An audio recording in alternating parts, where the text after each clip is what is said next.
I am so happy that you're able to join us for this extended interview. Make sure to visit theoffbeatlife.com. Again, that's theoffbeatlife.com to get more killer resources. Hey listeners, have you ever thought about starting your own podcast? Lucky for you, I have created a new site that will help you learn how to launch, grow, and monetize your own show. I offer one-on-one mentorship programs, and I'm launching an ebook, How to Create a Profitable Podcast, that can help you take your podcast from hobby to profitable business. Visit howtocreateapodcast.com to learn more. Again, that's howtocreateapodcast.com. See you there. Hey everyone, thank you so much for coming back for this extended interview with Peggy, where she's going to share how to create an online presence that will help you land clients. Hey Peggy, how are you? I am awesome. Thank you so much for being here. Before we get to your awesome tips and tricks, can you tell us a little bit more about you and why you live an offbeat life? Yes, so my name is Peggy, and I'm the founder and creative lead of Blank Room Design. And I live the offbeat life because I'm willing to put myself out there. I'm willing to put myself out in the world and try out new things, like trying out the digital nomad life, trying out just putting your face like online and putting your presence online. I think that takes a lot, and it takes a lot to get out of that norm. So living that offbeat life is definitely, I would say it in that sense. Yes, it is.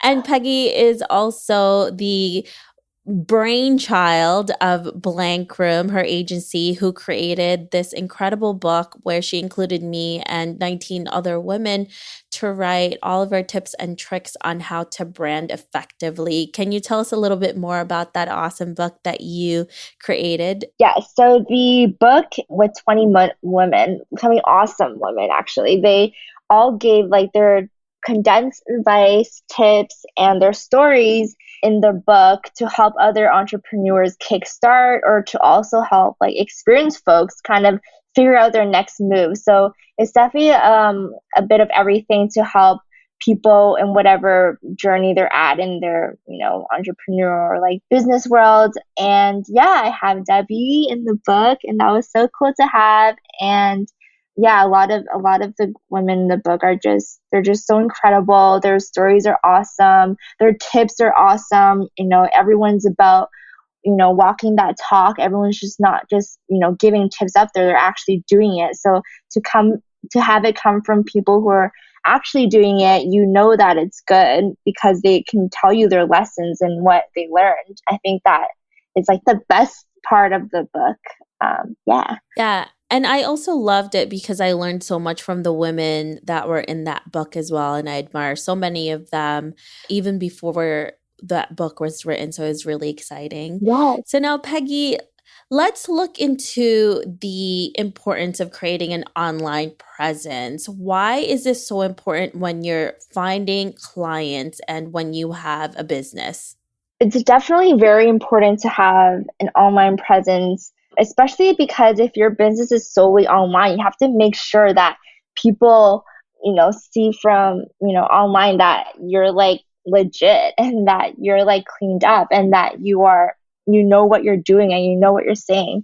Because I think even for me, let's say I was to find someone online, which I'm unsure of what they do, or like I'm unsure of their legitimacy or like their credibility, or just, unsure, like, that doesn't help me trust them. So if you have a great online presence, you would be able to trust people, like people will be able to trust you more. And that's really important to have, I would say. Yeah, I was just thinking about how, like, even for the book, a lot of the women I have never met in person, and it was all solely based, solely based on like their online presence. When I had to kind of like check to see kind of who they are and if I want them in the book, to kind of really like dig into like how they presented themselves online, and making sure that everyone presented well, and that they know I know what they're doing and they know what they're doing, and like that is just so important. Absolutely. I think if it wasn't for our online presence, a lot of the things that was given as an opportunity for us would not be there because we didn't Mm-hmm. have that type of portfolio for our clients to take a look Mm-hmm. at. Now, when somebody is actually starting this, how do they start putting themselves out there and creating a personal brand that will be effective in landing their clients? I remember when I first kicked off freelancing, I did have a portfolio, and no, I still have it now. It's like under my own name, making sure that like the portfolio that I have under my own name is like well done, and it really proves to show what I do, because I want to say I'm a creative director slash designer, like you really have to prove that you are, especially online, right? And to really like have that portfolio like solidly locked in and to really show and to even like things like brushing up your bio or like your pictures, making sure that presence really reflects on who you say you are, and just making sure that it's prominent enough for people to know immediately, okay, this is what she does and this is what she has, and this is what she's like, just having something like clear and prominently like present, online. It just makes everything easier, and it makes people like trust you more. It makes people know you exactly for what you say what you're putting out, basically. That makes sense.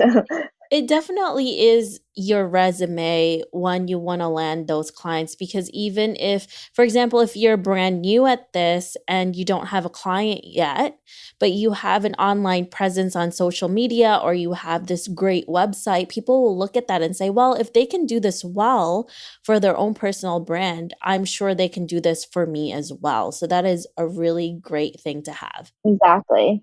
What about social media? Talking about that, how can you make sure that your presence there is something that your client will actually look at and want you to be able to replicate for them as well? It's a lot of going with, like I said, like walking the talk. So if like because sometimes for my clients, I'm helping them like do a lot of like personal branding for their passions. And so if it doesn't show that they are really about that passion, or that they really are like who they say they are, like it won't reflect well on like their brand or like their company, right? So it's really proving it and making sure that everything that you say that you do and you're passionate about really shows like and translate through like your social media, and it translates through your company's social media page, and like making sure that it's just consistently the truth of who you say you are.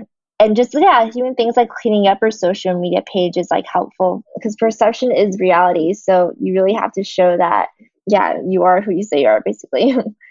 Now, let's talk about the actual portfolio that you have to show to your prospective clients. Can you walk us through what that should look like? Yeah, so making sure that your portfolio is, it sounds so simple, but making sure that your projects are like well presented and well communicated.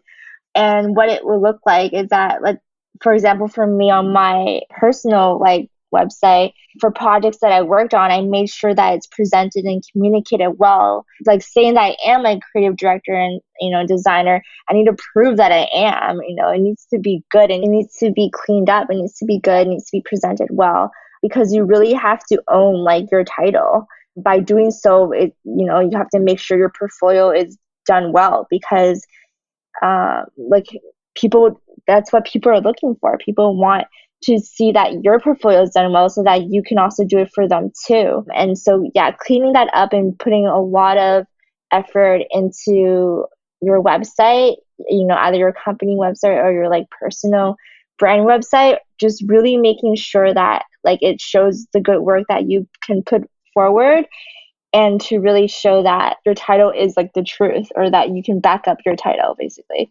Perfect. Thank you so much, Peggy, for all of these different tips and tricks that you gave us. If our listeners want to know more about you, where can they find you? Yeah, so they can definitely find me on Instagram at Peggy Bree, or for Blank Room at Blank Room Design. And even like you can check out my personal website, peggybreetam.com, or even like blankroomdesign.com. Awesome. Thank you, Peggy. I really appreciate it. Thanks for having me. I hope you enjoyed this extended interview with Peggy.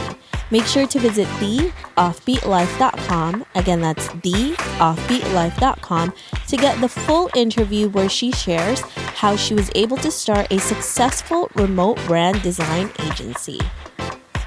Thanks for joining me on this extended interview. Don't forget to subscribe and leave a review on iTunes. We can also chat some more on Facebook at The OB Life. I'll talk to you soon.